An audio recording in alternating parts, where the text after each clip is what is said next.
Hello everyone, इस video में हम करेंगे क्लास 8 कक्षा 8वीं की विज्ञान विषय की वर्कशीट नंबर 6। आज की वर्कशीट भी हमारे चैप्टर नंबर 2 सूक्ष्म जीव से ली गई है, पार्ट 2 सूक्ष्म जीवों से ली गई है। आज हम सूक्ष्म जीव मनुष्य में कौन कौन सी बीमारियां फैलाते हैं उनके बारे में डिस्कस करेंगे और किस प्रकार से हम उनको रोक सकते हैं, वो सब कुछ डिस्कस करने वाले हैं। चलो शुरू करते हैं। बच्चों, अब तक आप जान चुके हैं कि सूक्ष्म जीव बहुत छोटे होते हैं जिन्हें हम अपनी आंखों से बिना सूक्ष्मदर्शी के देख नहीं सकते। जैसा कि अब तक हमने पढ़ा है कि जो सूक्ष्म जीव है वो काफ़ी छोटे होते हैं, इतने छोटे होते हैं कि उन्हें हम अपनी नग्न आंखों से नहीं देख सकते। उन्हें देखने के लिए हमें सूक्ष्मदर्शी जैसे यंत्र की आवश्यकता होती है। ये सूक्ष्म जीव एक संक्रमित व्यक्ति से दूसरे स्वस्थ व्यक्ति के पास हवा, पानी, सांस या संपर्क द्वारा जाते हैं। जो ये सूक्ष्म जीव होते हैं बेटा, ये एक बीमार व्यक्ति से, एक संक्रमित व्यक्ति से किसी स्वस्थ यानी कि हेल्दी व्यक्ति के अंदर, मान लीजिए ये है एक बीमार व्यक्ति और ये है एक हेल्दी व्यक्ति, तो जो ये सूक्ष्म जीव है इस बीमार से इस हेल्दी व्यक्ति के अंदर कैसे जाते हैं? जैसे ये छींकेगा तो जो वाटर ड्रॉपलेट्स है वो यहाँ गिरेंगी और फिर इसी हवा में ये भी सांस लेगा तो ये सूक्ष्म जीव इसके अंदर एंटर कर जाएंगे। पानी के द्वारा इसने कोई पानी पिया या यहाँ पे इसने थूका उस पानी में या फिर इसने मल त्याग किया तो वो पानी दूषित हो गया और वो दूषित पानी किसी भी प्रकार से इसने कंज्यूम कर लिया या इसके संपर्क में आया और इसने इसकी बॉडी के अंदर चला गया तो ये व्यक्ति भी, स्वस्थ व्यक्ति भी संक्रमित हो जाएगा। सांस के द्वारा, यानी कि पास बैठे हैं बहुत और ये सांस ले सांस छोड़ रहा है तो वो हवा के द्वारा तो ये सूक्ष्म जीव इसकी बॉडी के अंदर एंटर कर जाएंगे या फिजिकल, जैसे हाथ मिलाते हैं एक दूसरे से, फिजिकल कांटेक्ट के द्वारा ये फैल सकते हैं। आज हम मानव और पशुओं में सूक्ष्म जीव के कारण होने वाली बीमारियों के बारे में जानेंगे। आज की वर्कशीट में हम मनुष्य और पशुओं के अंदर सूक्ष्म जीवों के कारण, सूक्ष्म जीवों से होने वाली बीमारियों के बारे में पढ़ेंगे। मानव में सूक्ष्म जीव द्वारा होने वाली बीमारी, मनुष्य में जो सूक्ष्म जीव है, जनरली 3 तरह के जो सूक्ष्म जीव है वो बीमारी फैलाते हैं: प्रोटोजोआ, जीवाणु और वायरस। प्रोटोजोआ से जैसे मलेरिया, प्लाज्मोडियम नामक प्रोटोजोआ से मलेरिया होता है। क्या नाम है? प्लाज्मोडियम। प्लाज्मोडियम एक प्रोटोजोआ है, उसकी वजह से मनुष्य में मलेरिया होता है। ये फैलता किसकी वजह से? मच्छर के काटने से, मादा एनोफिलिस के काटने से। अब है जीवाणुओं से होने वाले यानी कि बैक्टीरिया से होने वाले रोग जो मनुष्य के अंदर होते हैं: क्षय रोग जिसे हम बोलते हैं टीबी, हैजा और आंत्रज्वर जिसे टाइफाइड बोलते हैं। फिर है वायरस। वायरस से होने वाले बीमारियां मनुष्य के अंदर है: पोलियो, खसरा, हेपेटाइटिस ए, चेचक। ये वायरस के कारण होते हैं ये 4 बीमारियां। तो अभी हमने डिस्कस किया कि मनुष्य के अंदर प्रोटोजोआ से मलेरिया हो सकता है, जीवाणुओं की वजह से क्षय रोग जिसे हम टीबी भी बोलते हैं, हैजा और आंत्रज्वर, वायरस की वजह से पोलियो, खसरा, हेपेटाइटिस ए, चेचक। और भी बहुत सारी बीमारियां होती हैं जो जीवाणु, वायरस और प्रोटोजोआ से हो सकती हैं। अब इन बीमारियों से हम बच कैसे सकते हैं? सूक्ष्म जीवों से होने वाली बीमारियों से हम जनरली कैसे बच सकते हैं? अपने आसपास सफाई रखें और खुले में शौच न करें।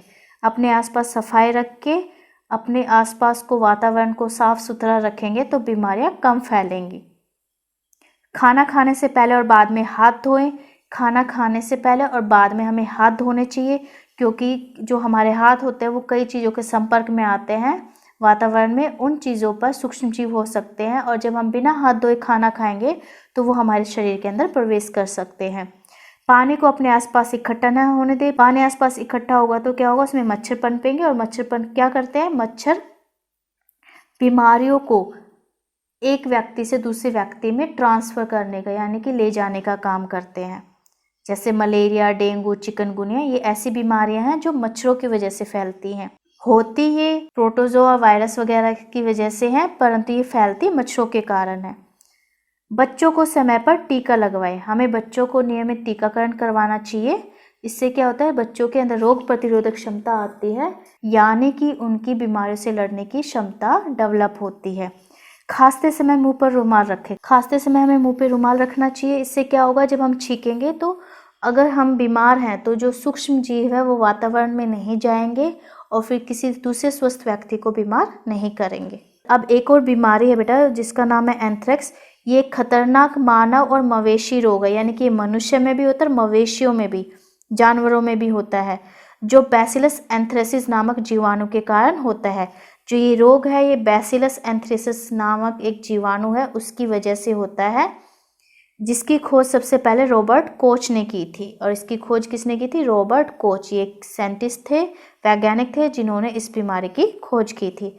अब आज की वर्कशीट के क्वेश्चंस डिस्कस करते हैं। पहला क्वेश्चन, निम्नलिखित का मिलान करें। हमें इन्हें मिलाना है। जीवाणु, लैक्टोबैसिलस, प्रोटोजोआ और वायरस, इन चारों को इस साइड वाले चारों से हमें मिलाना है।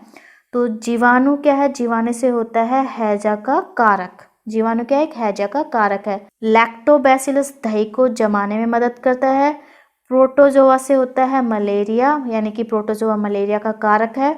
और वायरस से होता है चेचक, तो यानी कि वायरस चेचक का कारक है। तो इस प्रकार आप मिलान करेंगे। फिर है इसमें क्वेश्चन नंबर 2, मलेरिया से बचने के कोई 2 तरीके बताइए। मलेरिया से हम कैसे बच सकते हैं?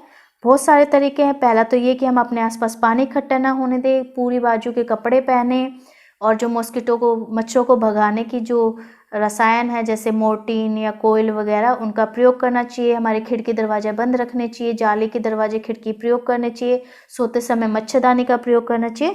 चलो इस क्वेश्चन का आंसर हम एक बार देख भी लेते हैं।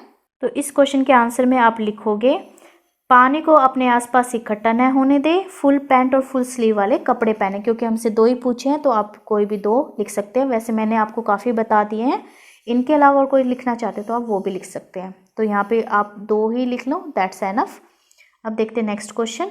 नेक्स्ट क्वेश्चन है, मानव में बैक्टीरिया और वायरस से फैलने वाले 3 बीमारियों के नाम बताइए। बैक्टीरिया यानी कि जीवाणु और वायरस से फैलने वाले 3 बीमारियों के नाम बताने हैं। तो इस क्वेश्चन का आंसर बेटा वर्कशीट में ही है। तो इस क्वेश्चन के आंसर में आप, ये है जीवाणु, ये जिसे हम बैक्टीरिया भी बोलते हैं, इससे होने वाली बीमारियां, और ये वायरस से होने वाली बीमारियां। कोई भी 3 आप लिख देना। ये हो गया आंसर नंबर 3। क्वेश्चन नंबर 3 का आंसर है ये। अब देखते हैं नेक्स्ट क्वेश्चन। पूरी दुनिया एक महामारी से पीड़ित है, उस महामारी और सूक्ष्म जीव का नाम बताइए जिसके द्वारा यह फैला है। इसे रोकने के कुछ तरीकों का उल्लेख करें। पूरी दुनिया एक महामारी से पीड़ित है, किससे? कोविड-19 से। उस महामारी का नाम बताना है। महामारी का नाम हो जाएगा कोविड-19, और सूक्ष्म जीव का नाम बताना है जिससे ये होता है। तो ये वायरस की वजह से होती है ये बीमारी, और उस वायरस का नाम है कोरोना वायरस। और इसे हम कैसे रोक सकते हैं?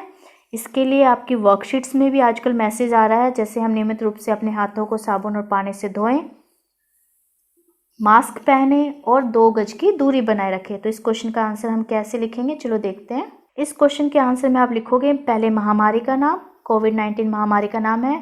सूक्ष्म जीव का नाम है कोरोना वायरस। रोकने के तरीके क्या क्या हैं? नियमित रूप से अपने हाथों को साबुन और पानी से धोएं, मास्क पहने, 2 गज या 6 फीट की दूरी बनाएं। ठीक है, तो इस क्वेश्चन का आंसर हो गया। आप लिख लेना अपनी नोटबुक में वीडियो पॉज करके। अब देखते हैं नेक्स्ट क्वेश्चन। नेक्स्ट क्वेश्चन है, एक ऐसे रोग का नाम बताइए जो मानव और मवेशी रोग दोनों है।